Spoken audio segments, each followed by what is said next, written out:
All right, I think we should be. There we go. All right. So, thank you, Michael, for joining. I really appreciate you taking the time. Obviously, providing the Arsenal point of view. I know you've been a long support. You've been a supporter of Arsenal for many years. Uh, you've watched pretty much all the Real Madrid games, if I'm not mistaken. Like you've seen a lot of our games this season. You've seen how shambolic some of the Real Madrid football has been. I guess where I'll start is what was your initial reaction to just the draw against Real Madrid? I'm sure when you saw there was a possibility that you might face Real Madrid, like what was your initial reaction to facing Real Madrid? Of course. Well, again, Abdallah, thanks so much for having me on. It's an absolute pleasure to chat through the beautiful game with you. But I'll say when you look ahead in the Champions League and who your potential adversaries might be later on, there's always a willingness or maybe a want to avoid Real Madrid, right? The undisputed kings of the tournament.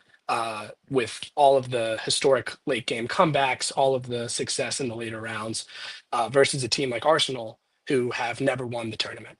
So while I would say that you always want to hope that you get to play the best sides and you'll have the opportunity to face the truly great clubs, I was certainly hoping that we'd have to go face Diego Simeone at the Wanda Metropolitano and avoid facing even this version of Madrid, which I know for big time Real Madrid fans, it may be somewhat of a disappointing season. But as an outsider looking in at the club, I think I'd still take where you guys are sitting at the moment. So it's interesting you say that because when I look at Arsenal and you guys have turned it into this very physical side. You can really see Arteta's fingerprints all over this team. When you look at the game against Newcastle, for example, that's a game where you guys struggled a little bit more. But Real Madrid can't sit in a deep block the way Atleti does. Like stylistically, wouldn't that pose a bigger challenge for you as a team like that? I don't disagree with that, but I think a lot of it comes down to it being one or two games, right? So even though Madrid may have not had the greatest season, I wouldn't bet against them showing up when the moments become the brightest. And when you have world-class players in the attack like Kylian Mbappe and Jude Bellingham and Rodrigo and Vinicius, who, despite all of the noise around Vinicius, I think the underlying statistics still show he's having a pretty tremendous world-class season. Maybe not in the final end product, but in terms of the chance creation and the amount of dribbles. While I do think that we have a chance against Madrid, I just still would have taken the opportunity to play against Diego Simeone's team and kind of combat that physicality with our physicality. Yeah. To have Saka be able to come down and return from injury and be able to create chances against maybe a left back in whether it's Azpilicueta who might be filling in or someone the likes of Samuel Lino who might be filling in. I take those chances generally instead of facing a Carlo Ancelotti led Real Madrid side with potentially four of the five best players in the world. I hear you, but one of the biggest issues we both have at our clubs right now, Real Madrid, obviously we have injuries, you guys have injuries. This looks like a much different side if you guys have Gabriel, if you guys had Jesus fit, if you guys had Kai Havertz fit. Havertz fit, a lot of your key players are missing. And for us, we have Militao, Carvajal, Ceballos, who's proven to be a key player now. So when you look at Arsenal's back line and just sort of your starting lineup, one of the things that I did when I did an analysis before the game is Kivior going to start with Skelly, a left back? And I've heard some people in the Arsenal space say that maybe Ben White might start. Ben White with Saliba at center back, and he might shift things out. Skelly maybe even playing a left back. Like, what do you think Arteta might do with the back line? And then just, Saka, from what I understand, should play about 60, 70 minutes. And are you optimistic about what he can do in that time? Yeah, I think given the injury crisis, the team really picks itself. So I think starting from the back, obviously it's going to be Raya in goal. I think Lewis Skelly is the only real option to start, given Calafiore's injury, given the injuries to Ben White. There's certainly been talk about Ben White being able to play some sort of role in this tie. However, he had an injury setback and did not play again this weekend and was not even on the bench. So I Yeah. think Kiwior is pretty locked into that left-sided center back role. Saliba will play right back, and Timber will play right back. I think there was some type of want or potential need for Ben White, Saliba, Timber, and Lewis Skelly to be the back four partnership, whether that meant Timber was going to slide into center back or Ben White was going to slide into center back. But it seems pretty solidified at this point that it'll be Kiwior, who honestly Yeah. has stepped up to the plate with all the limited opportunity he's had this season, and even last season as well. So he's a quality footballer. Yeah. I mean, but in comparison to Gabriel, would you say Arsenal maybe plays a little bit deeper when Gabriel is not there because he has that recovery pace? And with Kivior, you have to maybe sit. You're going to be less adventurous because he's the guy who's providing more of that physicality. He's more involved in the 1v1 duels. Of course, we've seen Gabriel go against Erling Haaland many times where he's like, body checking him. He's going 1v1 against Haaland. That's what Gabriel gave you. And although, Kivior is not a bad center back, but you kind of lose some of that. And so you maybe are going to be less adventurous with your line, and you might set a little deeper. Do you anticipate Arteta might do something like that? Yeah, I mean, we've been fortunate to not have to play too many games without Gabriel this season, and he's been a colossus. I mean, alongside Declan Rice and Jurrien Timber, I mean, probably the top three in terms of player of the year voting if it came down at the club. So losing Gabriel is a massive loss. I do think that Kiwior will be able to slot in and try to provide a similar role, but you might see Saliba get a little bit more involved in terms of the tracking of runs in behind. Obviously, a very good relationship with his childhood club teammate Kylian Mbappe, Yeah. and really, you're absolutely right that you might see Saliba take a little bit of a different role in Gabriel's absence in terms of actually really tracking the 1v1 runs and providing a little bit more of that physicality. Interesting. We'll see, because I mean, one of the things that I talked about before the game, I did a preview and I talked about the 1v1 between Timber and Vinicius. Like, Vinicius obviously can take on any fullback in the world, but Timber obviously comes to Arsenal, highly rated player who could play at center back, he could play a fullback. But in terms of his physicality, very strong, fast player. A lot of times where Vinicius has had success, it's either using his 1v1 dribbling or using his pace. But he has struggled a little against Kyle Walker and other fullbacks who have proven to be really fast and strong. And that's where Timber's profile it's a bit challenging for a lot of these elite, wingers across Europe. So you must be kind of, the thing is with Vinicius, he wears you down, right? You might have success against him, and then all it takes is that 1-2 opportunities where he gets past you. So I guess, how are you feeling about that matchup between Vinicius and Timber? No, you pointed it out perfectly. I mean, Vinicius's best quality is his relentlessness, right? He never stops going, no matter how many times that he may frustrate, or he may find himself unsuccessful in terms of whether it's the dribble or the final action, in terms of the decision whether to make a pass or continue to dribble or shoot. But given the status and just the quality of Vinicius, and again, I go back to, this isn't their first time, right? He's done this before at this stage of the tournament. Arsenal historically, didn't have the greatest of ties against Bayern Munich this time last year in the quarterfinal. Performed well in the first leg before kind of succumbing in the second leg. But Timber will definitely give Vinicius all he can handle. He's very physical in terms of the initial point of contact, right? He doesn't let players start to get a run at him. He'll be very touch tight, I think, to Vinny, and rely on, if they do want to play the ball in behind, the combination of him and Saliba being able to look to manage that. But I think the biggest thing with Vinicius is you just can't let him get a full head of steam, and Timber will look to keep tight on him whenever he's got the ball at his feet. But again, the thing with Vinicius is Timber might stop him for 85 minutes and he'll get one chance in the 88th and create the difference in the game. Yeah. I mean, that's the thing with Vinny is a lot of people forget. I think part of the reason why he's struggled this season is Vinny is the kind of player, sometimes it takes him later into the game to wear down his fullback because he's been running at you all game long, and his fitness is such an underrated quality that Vinny has. But now he's had to do more with less volume. which is going to be really important. I just wanted to quickly pivot and talk about Danny Ceballos. Danny Ceballos has been a he's been such a important player for Real Madrid. We discovered that he was a missing piece. Obviously, he played at Arsenal. He played under Mikel Arteta.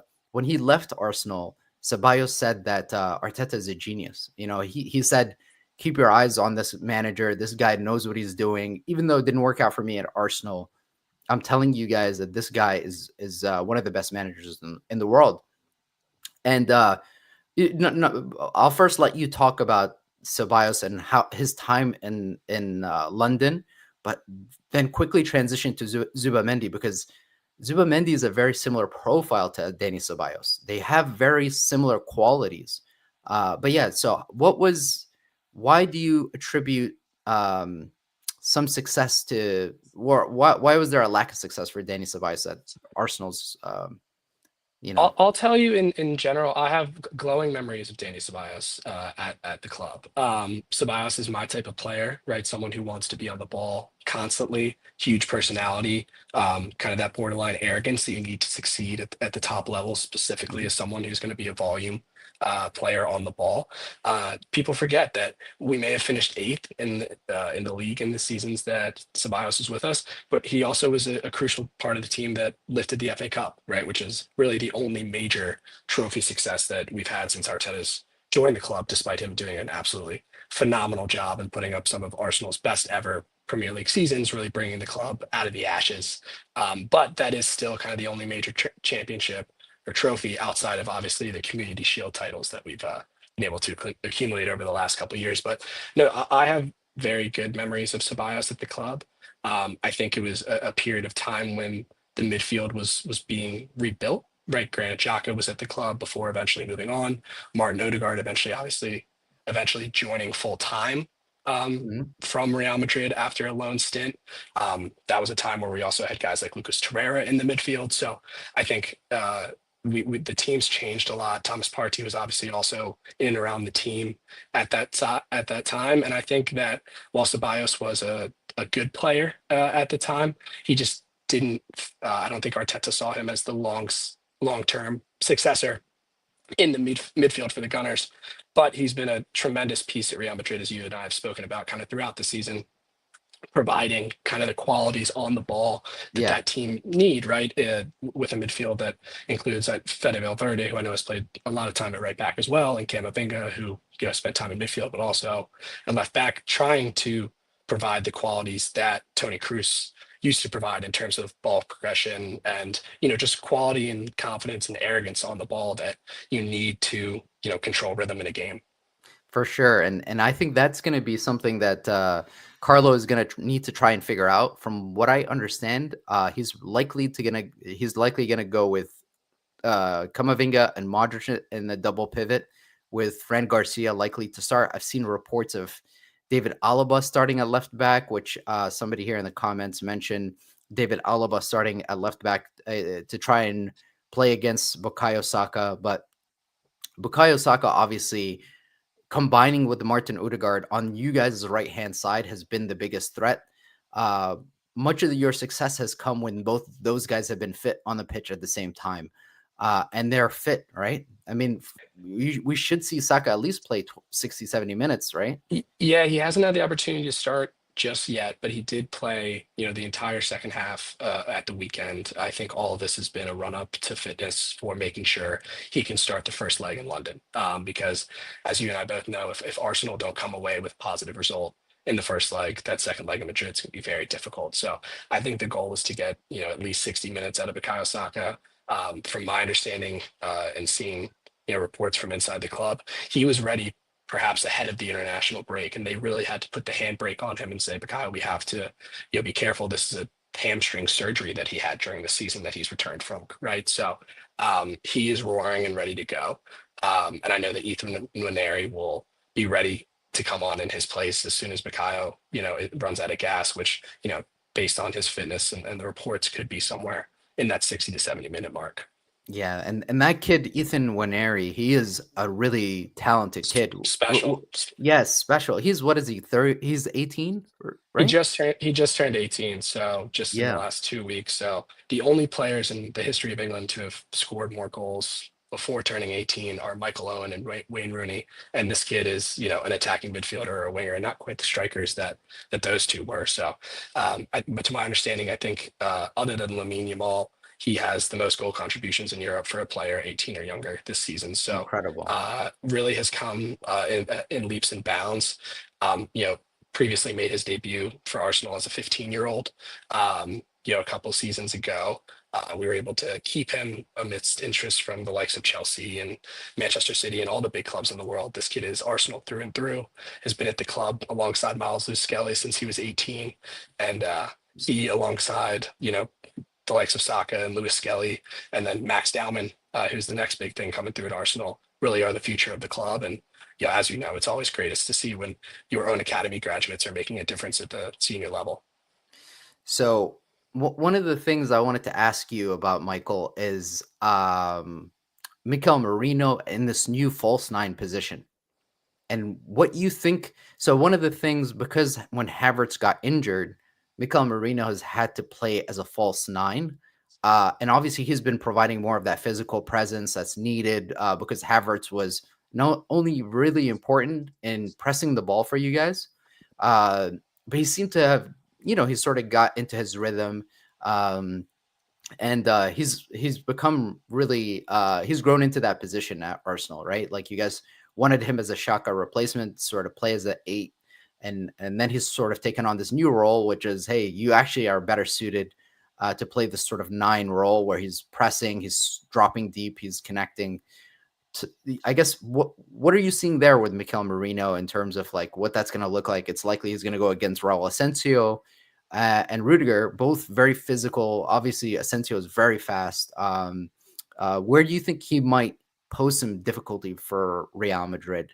Where do you see the threat there for Arsenal's attack Yeah, I'll against start Real? by saying Havertz has been a huge miss. I mean, he brings so much to the team in terms of all the responsibility he takes on in the press, right? Martin Odegaard's always kind of seen as that trigger in the press, but Havertz is right there with him, battling for every single ball. And, I think it's well documented that when Arsenal signed him from Chelsea, Madrid were also considering Kai Havertz. So for those who doubt the overall quality of the player, Real Madrid, Bayern, those type of clubs don't look at you if you're not the real deal. So we do miss him, but Marino's been tremendous as a stopgap, as a 9. From my understanding, he hadn't played there since he was 7, 8 years old. He's always been a midfielder, so this wasn't something like where he played in the youth teams growing up as a striker and eventually played deeper in midfield. This is a true number 6 or number 8, who's had to really redefine himself as a striker.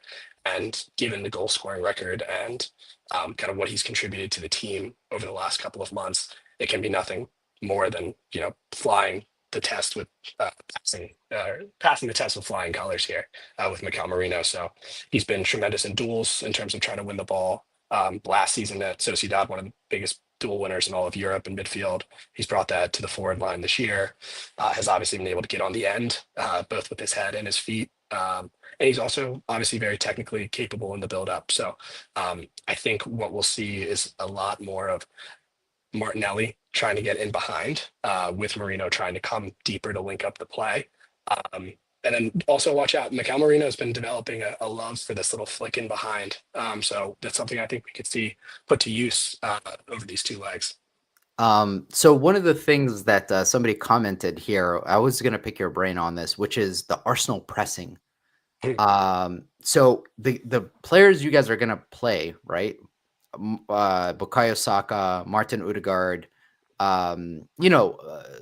Martinelli, Mikel Merino. These guys are going to press pretty high up the pitch, and they have the physicality to sustain that for a while.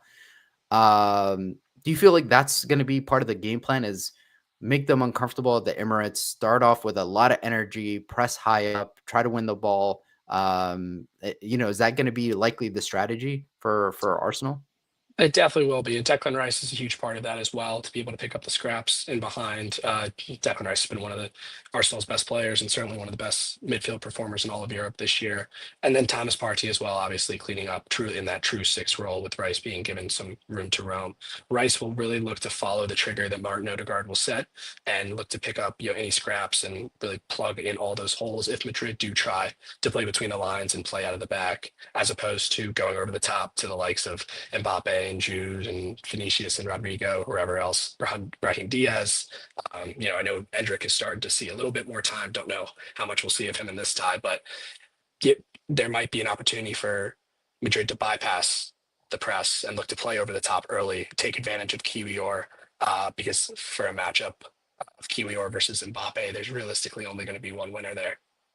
And yeah, I mean, I guess it's likely Arsenal is going to try to find solutions for that, and maybe if not Kivior or Ben White, Ben White has a lot more pace than Kivior does.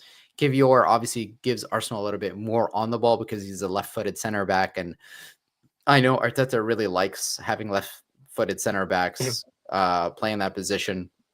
But I guess for you, from an Arsenal perspective, if you are Carlo Ancelotti, where do you see the weaknesses within Arsenal where Real Madrid may take advantage? I mean, you've kind of said Real Madrid has, some of the best forwards, the best attackers in Europe. But from a tactical perspective, the sides you guys have struggled with the most have been the sides who sit in a deep block, very defensive, tactically astute. That's not really Real Madrid. Real Madrid is a team that thrives more in transitions. Real Madrid is a more vertical side this season. I mean, where do you think, where I guess is your concerns facing Real Madrid, facing Vinicius, Mbappe, Rodrigo? Is it that Skelly against Rodrigo matchup? Is that the biggest concern for you? Yeah, I mean, I think what's interesting is that can certainly say that domestically in England, Newcastle has been our biggest struggle this year, right? We've performed better against City, better against Liverpool.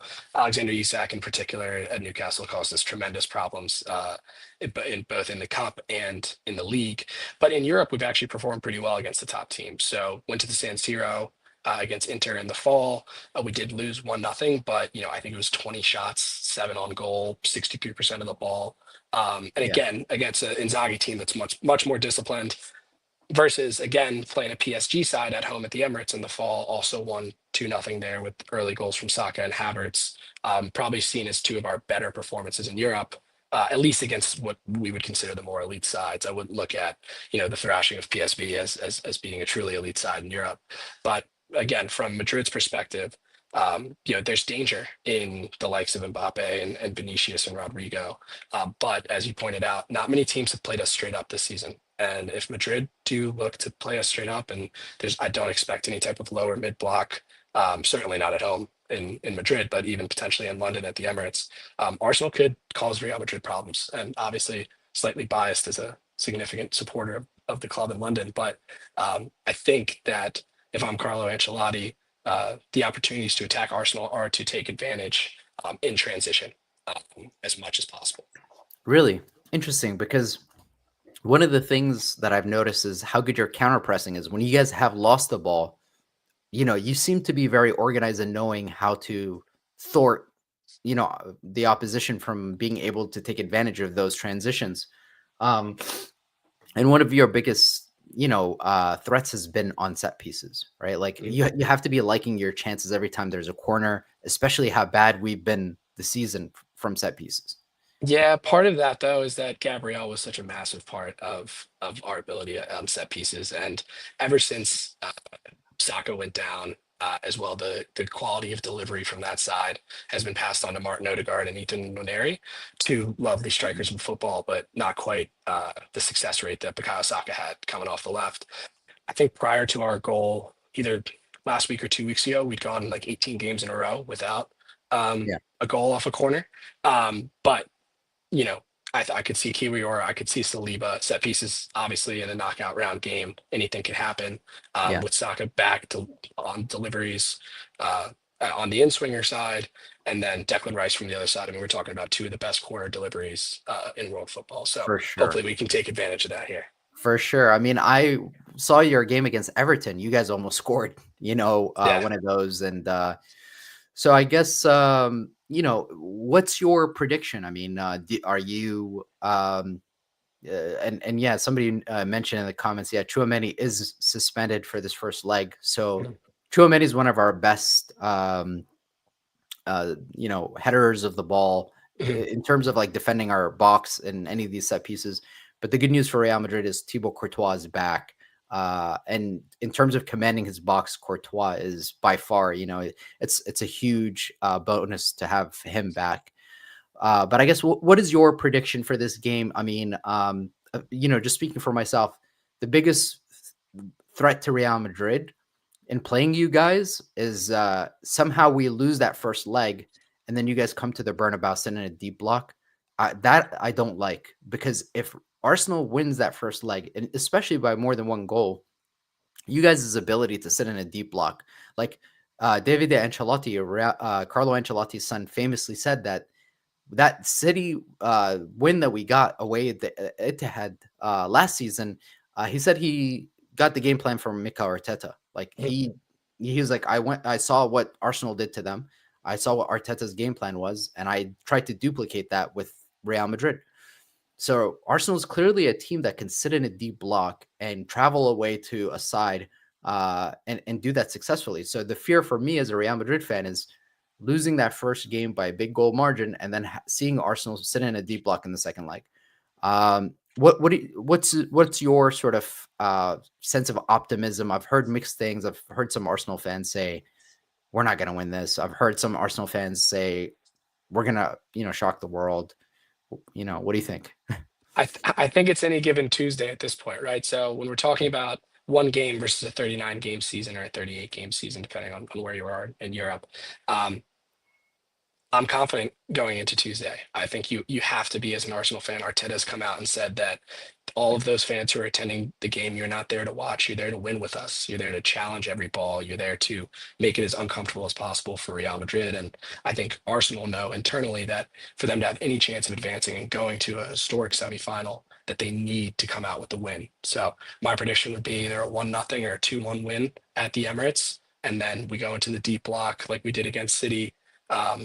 Granted, when we were against City earlier this season, we were down to 10 men. And unfortunately, we haven't had a chance to talk about the refereeing bias against Arsenal this year, but that's only been in the Prem, so we don't have to worry about that in the Champions League. Yeah, no, I mean, to be completely fair, I've seen some of these, especially early on in the season when it was still sort of neck and neck. A lot of those Mhm. decisions went against Arsenal, and yeah, I can, if I was an Arsenal fan, I could definitely see how that's completely unfair and biased against Arsenal, especially with those second yellow, like the one against Manchester City.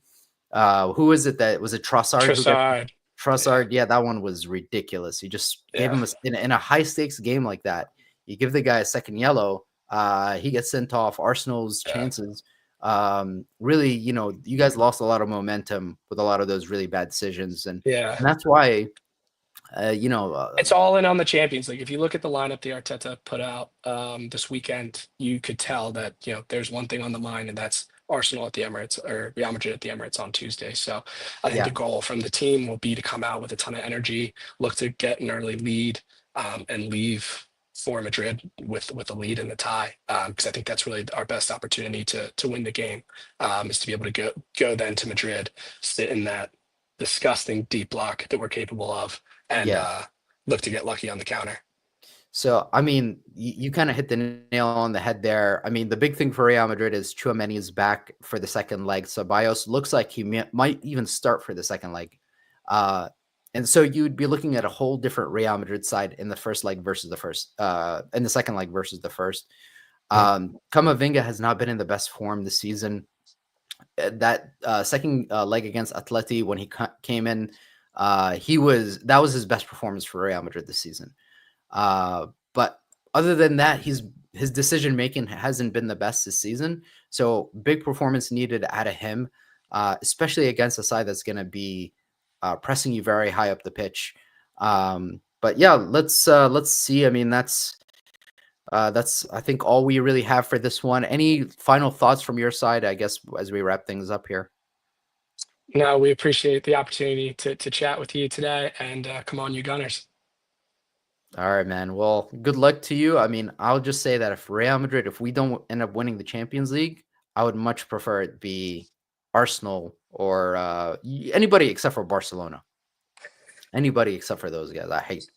To me, they're like, I don't know. I can't describe my hate for them. But anyways, We I appreciate that, appreciate Brad. you. I appreciate you coming on. I'd love to have you on again, maybe post game. Let me know, guys, in the comments as well. A lot of you who didn't get to watch this live and are watching it later, let me know in the comments if you guys would love to see more of these. If you'd like to see Michael and myself do this post game, give our thoughts and analysis for both legs. But yeah, again, Michael, really appreciate your time. Thank you so much. I know you're a very busy guy, and I appreciate you grabbing some time in your calendar to connect with me, my friend. Of Thank you. course, my friend. Good luck tomorrow. We'll see you. All right, man. See ya.